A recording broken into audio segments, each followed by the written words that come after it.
और ऊपर से ये जो नया एक मूवमेंट शुरू हुआ है कॉकरोच जनता पार्टी, जो युवाओं को अपनी ओर आकर्षित कर रही है, उसकी कहानी पे मैंने कल शाम को एक वीडियो बनाया था, वो आपने देख ही लिया होगा, नहीं देखा होगा तो ज़रूर देखिएगा।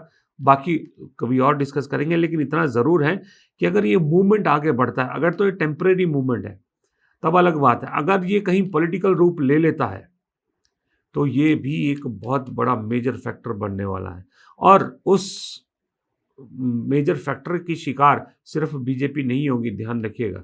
बीजेपी तो मुझे लगता है उससे फ़ायदे में रहेगी, नुकसान बाकियों को होगा, क्योंकि कल शाम के वीडियो में एक बात कहना भूल गया था मैं, जो मैं कहना चाह रहा हूं अभी, कि 2029 के लोकसभा चुनाव आते आते इस देश में 22% वोटर युवा होंगे, जेन जी जिनको कहते हैं। और जो बीजेपी का कोर वोट है ना, वो 15 साल आगे निकल चुका होगा। 15 साल में बहुत सा वोट एंटी इनकम्बेंसी की वजह से नाराज भी हो चुका होगा। बीजेपी का यहां तक पहुंचाने वाले, 3 टर्म देने वाले आधे रह चुके होंगे। अब ऐसे में बीजेपी का वोट बांटना बहुत जरूरी है। बीजेपी को लगता है कि अगर सत्ता में रहना है तो अपना खिलाफ जो वोट है, जो एंटी बीजेपी वोट है, उसका बंटना बेहद जरूरी है। अब ऐसे में अगर इंडिया गठबंधन बन के चुनाव लड़ा जाता है, तो फिर उत्तर प्रदेश में जो हुआ वो पूरे देश में हो सकता है, वोट एकजुट हो सकता है। तो क्यों ना उस 22% वोट को बांटा जाए, उस 22% युवा वोट को बांटा जाए। इसलिए ये कॉकरोच जनता पार्टी नाम का एक शगुफा शुरू कर दिया गया है, ताकि वो जो जेनजी वोट है, अगर बीजेपी से नाराज भी है, तो कम से कम इंडिया गठबंधन की तरफ ना जाए, वो बट जाए। और अगर ये बट जाता है और बाकी जो है वो जाति उसमें गणित में बट जाते हैं, तो बीजेपी का काम हो जाता है, बीजेपी का रास्ता साफ हो जाता है। क्योंकि जो बीजेपी का वोट है वो तो बीजेपी का वोट है ही, जो आज भी बहुत से लोग हिंदुत्व के नाम पर भूल जाते हैं। चुनाव में बीजेपी बहुत अच्छी तरह जानती है कि चुनाव में ना बेरोजगारी मुद्दा चलता है, ना महंगाई मुद्दा चलता है, ना पेट्रोल की किल्लत मुद्दा चलता है, ना डॉलर की कीमत मुद्दा चलता है तो सिर्फ इतना कि आपका धर्म खतरे में है अगर बीजेपी नहीं आई। और यही फार्मूला बीजेपी लगाए रखना चाहती है। बस जो इसके खिलाफ इकट्ठे हो सकते हैं उन्हें बांट दो, बीजेपी का काम हो गया। और कहानी तभी 2 दिन पहले शुरू हुई, जब कांग्रेस के नेता, यानी कांग्रेस के सबसे बड़े नेता राहुल गांधी उत्तर प्रदेश के दौरे पर थे 2 दिन के। और इस बीच 2 नेता मायावती के दरवाजा खटखटाते हैं, उनसे मिलने की कोशिश करते हैं, कांग्रेस के 2 नेता, जिसमें एक सांसद और एक एससी सेल के मुखिया। हालांकि मायावती उनसे मिलने से इनकार कर देती, क्योंकि मायावती के जो अंदाज है वो भी शाही अंदाज से कम नहीं है। वो हर किसी से नहीं मिलते बिना अपॉइंटमेंट के। खैर, नहीं मिली वो अलग बात है। उसके बाद जो एससी डिपार्टमेंट के कांग्रेस के हेड है गौतम, वो भी, और जो सांसद है तनुज पुनिया, वो भी सफाई देते दिखे। लेकिन उनकी सफाई अगर आप ध्यान से सुनो तो सफाई में साफ दिखता है कि वो कोई डर या उस तरह का नहीं है। वो सफाई यूं लगता है वो प्लांटेड सफाई है, क्योंकि मुझे ऐसा लगता है कि वो जो उनके दरवाजे पर जाना था उनका, वो अपनी मर्जी से नहीं था, वो प्लांट था और कहीं ना कहीं ऊपर से हरी झंडी थी उसको। लेकिन उस दरवाजे पर जाने के पीछे की कहानी उसके बाद जो बदली है, वो कहानी ये बदली है कि उत्तर प्रदेश की सियासत में अब नए समीकरण बनने लगे हैं और एक नई बिसात बिछती नजर आ रही है। कुछ लोग कह रहे हैं कि दरअसल ये कोशिश दिख रही है कि कांग्रेस समाजवादी पार्टी के अड़ियल रवैये से पीछा छुड़ाकर बीएसपी के साथ जाना चाहती है और एक नया कॉम्बिनेशन ट्राई करना चाहती है। कुछ लोग कहते हैं कि नहीं, ये दरअसल कोशिश है कि समाजवादी, बीएसपी और कांग्रेस तीनों एक साथ आ जाएं तो बीजेपी को हराने में बहुत आसानी होगी। और कुछ लोग कह रहे हैं कि कांग्रेस दरअसल अपने फुटप्रिंट मजबूत करना चाहती है, इसलिए बीएसपी के साथ 50-50 के फॉर्मूले पर चुनाव लड़ना चाहती है। लेकिन जो भी है, अलग अलग कहानियां तो गढ़ रही है और हर कहानी के सेंटर में कांग्रेस जरूर है। कांग्रेस के बगैर कोई कहानी पूरी नहीं हो पा रही है। अब इसका अंदाज आप इसी बात से लगा सकते हैं कि कुछ दिनों पहले तक पीडीए की सरकार, समाजवादियों की सरकार कहने वाले अखिलेश यादव की भी दरअसल अब भाषा थोड़ी नरम हुई है।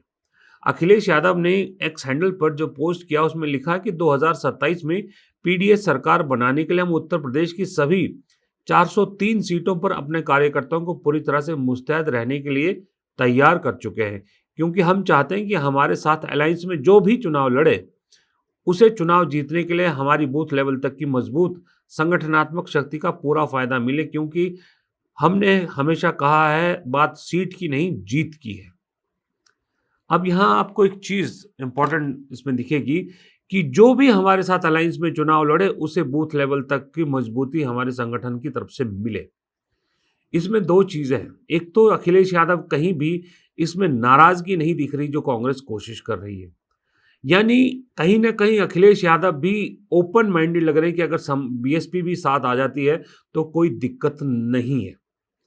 और दूसरा इसमें यह दिख रहा है कि को संदेश भी देने की कोशिश कर रही है कि जो भास्कर की एक रिपोर्ट के बाद कहा गया कि लोकसभा चुनाव में समाजवादी पार्टी को बहुत फायदा कांग्रेस की वजह से हुआ, क्योंकि मायावती का दलित वोट कांग्रेस की वजह से समाजवादी पार्टी को ट्रांसफर हुआ।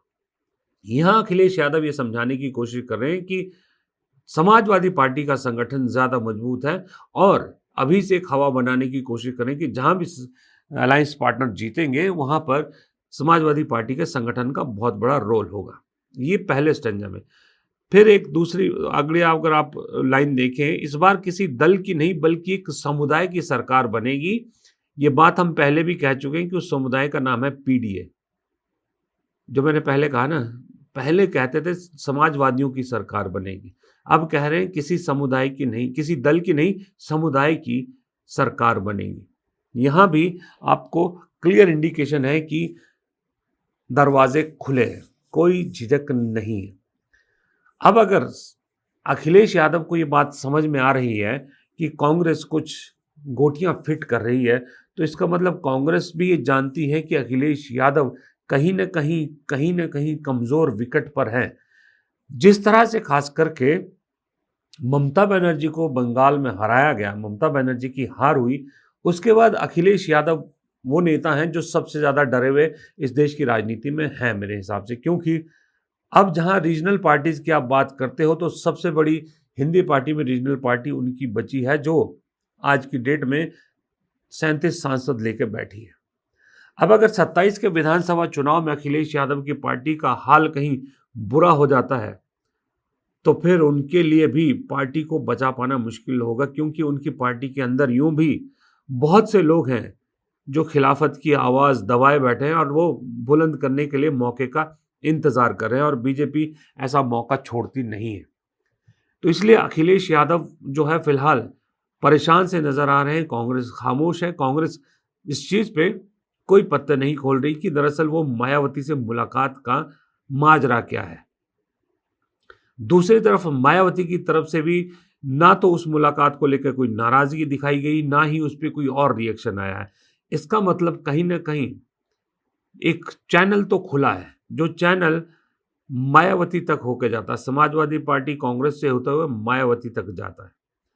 मायावती और कांग्रेस का गठजोड़ लोग कहते हैं कि ज़्यादा मुश्किल नहीं है, लेकिन मायावती की अगर रिजर्वेशन कहीं होगी तो वो समाजवादी पार्टी को लेके होगी, क्योंकि उनका पहले का एक्सपीरियंस खास अच्छा नहीं रहा है। लेकिन एक चीज़ ये भी कह रहे हैं लोग कि अगर लोकसभा चुनाव में दलित वोट मायावती से छिटक कर कांग्रेस के साथ आया और कांग्रेस की वजह से समाजवादी पार्टी को भी गया, तो अगर कांग्रेस बीएसपी के साथ मिलकर ही चुनाव लड़ेगी तो फिर वो वोट तो वापस दीदी के पास चला जाएगा, मायावती के पास चला जाएगा, बहन जी के पास, माफ़ कीजिएगा दीदी कह दिया मैंने, बहन जी के पास चला जाएगा। अब गणित तो बहुत कुछ होते हैं चुनाव में, गणित बहुत कुछ बैठते हैं। गणित जो है वो एक हर चुनाव में बदलता है, गणित बदलता है। देखिए बिहार में, महाराष्ट्र में गणित कुछ और था चुनाव से पहले, लेकिन चुनाव में गणित कुछ और ही बैठ गया। बिहार में 10,000 महीना और वहाँ लाड़की बहना योजना ने पूरा गणित बदल के रख दिया था। तो अभी उत्तर प्रदेश में क्योंकि एक कास्टिज्म का बहुत बड़ा फैक्टर है चुनाव में, तो वहाँ हो सकता है ये एक फैक्टर हो, क्योंकि एक चीज़ याद रखिएगा, जो स्वर्ण वोट है ना वो भी बीजेपी के साथ पूरी तरह से खुश नहीं है। व्यापारी वोट भी पूरी तरह से खुश नहीं है। जिस तरह से बुलडोज़र बाबा उनके धंधों पर भी चला है, वो भी कहीं न कहीं अंदर एक वो तो लेके बैठा है